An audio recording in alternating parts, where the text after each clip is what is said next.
Binababalaan namin, pumunta kayo sa pwesto nyo, wag dito. Gusto naming maging mapayapa at gusto naming ipaabot sa gobyerno na wag silang manggulo. Malinaw yan, mga kasamang pulis. Pag hindi nyo ginawa, wala kaming kasalanan. Kayo ng gulo, hindi kami.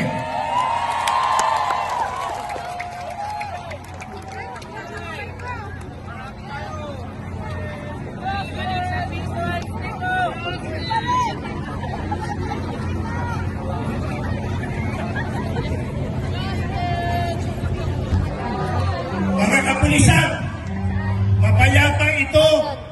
Nagpaalam kami sa gobyerno, may permit kami. Nakipag-coordinate. Huwag kami ang titigan mo.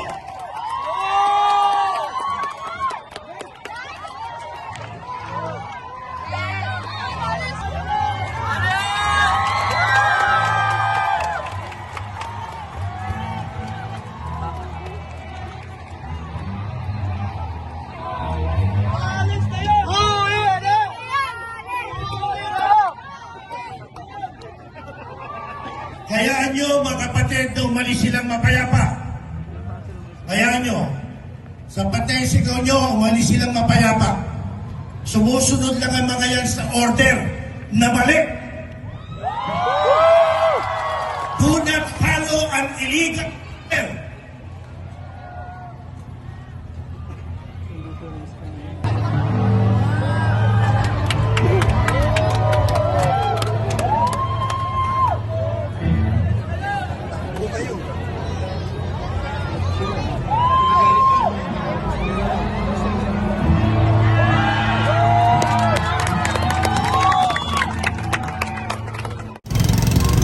Alright, dito na po tayo sa May Kalaw, mga kababayan.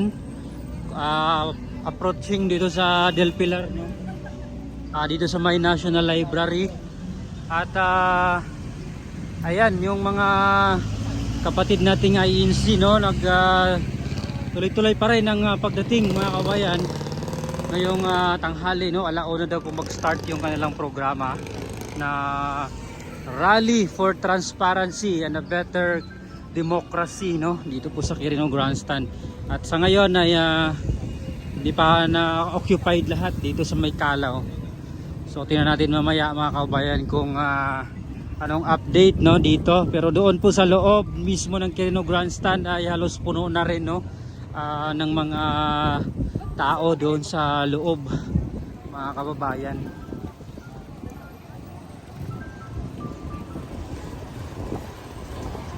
Ito yung sitwasyon naman dito ng side sa May Kalaw ngayong tanghali.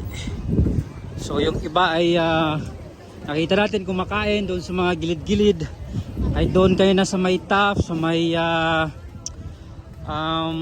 papuntang Pedro Hill. Marami doon pang naka ano pa doon, no, kumakain pa po sila, mga kababayan.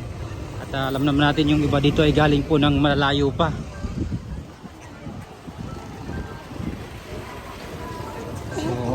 Yan, no, mga kababayan, yung mga tao dito. So lunch time pa, pero tuloy-tuloy yung pagdating ng mga ano dito, kapatid ng mga iglesia. Ayan. So hindi kami namumulitika, gusto lang namin ang hostisya. Tama. Kasi grabe naman din kasi yung mga nakawan ng gobyerno ngayon, mga kababayan, ay harap-harapan na. May nagsalita na, may umamin na. Pero tingnan natin kung hanggang saan aabot itong pagsiwalat ni Saldico, kung anong gagawin dito, kasi mismo yung presidente at yung kanyang first cousin ang main ano dito, main character, mga kababayan. So tingnan natin kung hanggang saan, kasi yung rebat nila ay fake daw, AI daw yung video ni Saldico, at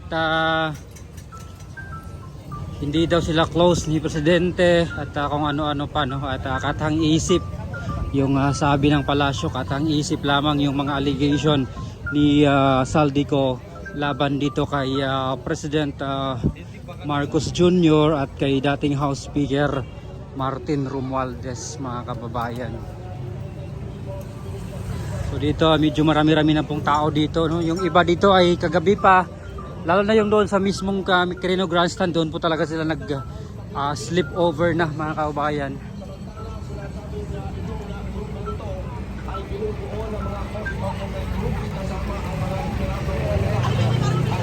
Dito na tayo sa May Calao, Corner Was Boulevard, mga kababayan.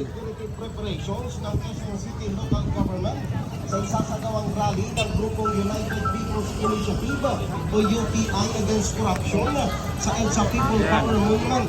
Sinabi ni Retired General Elmo San Diego, head ng Department of Public Order and Safety o DPOS ng Quezon City, na nagkaroon ng kasunduan si LTU at UPI against corruption na gawing sasagawang rally kontra korupsyon sa gobyerno.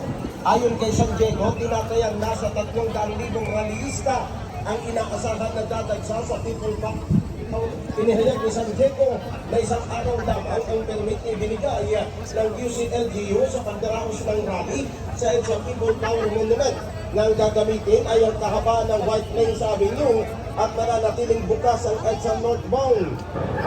Masisin ang ating preparation rito. In fact, tingin ko over-prepared pa nga kami.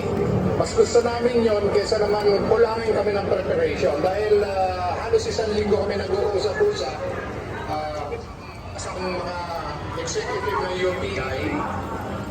Na-present namin yung plano namin para sa security preparations. Pero may mga pinirmahan. Pero ano yung hindi. Siguro mapapansin nyo ang aga namin dito. In fact, kanina pang madaling araw, nandito na lahat yung polis natin, yung mga tao rito sa task force at member ng law and order ka. Niliwanag ni San Diego na kung lalagpas pa sa 300,000 katao ang darating sa rally ngayong araw, ay mapipilit na isa na ang buong White Plains Avenue. So,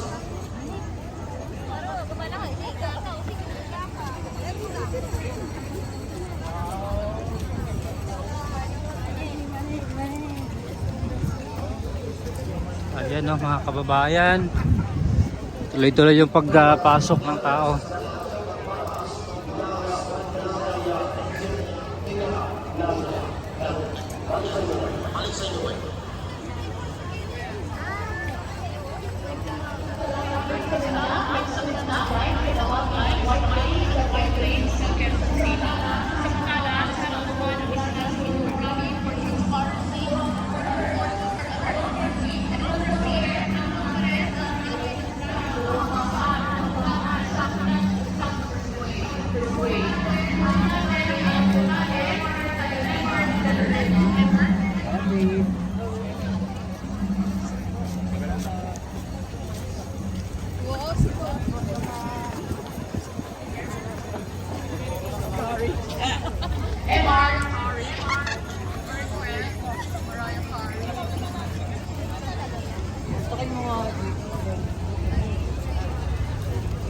Kabalikan po na yan, MR de la Vega.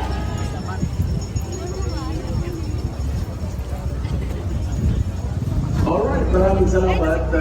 Ibalikan natin yung mga report na yan nila MR de la Vega. Samantala, pagbabalik pa po ang special coverage ng Mata ng Agri.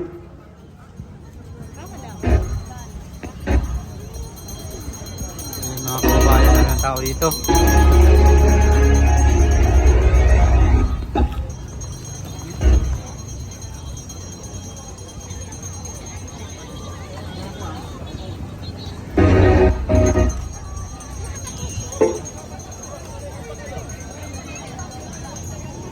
For expert eye care,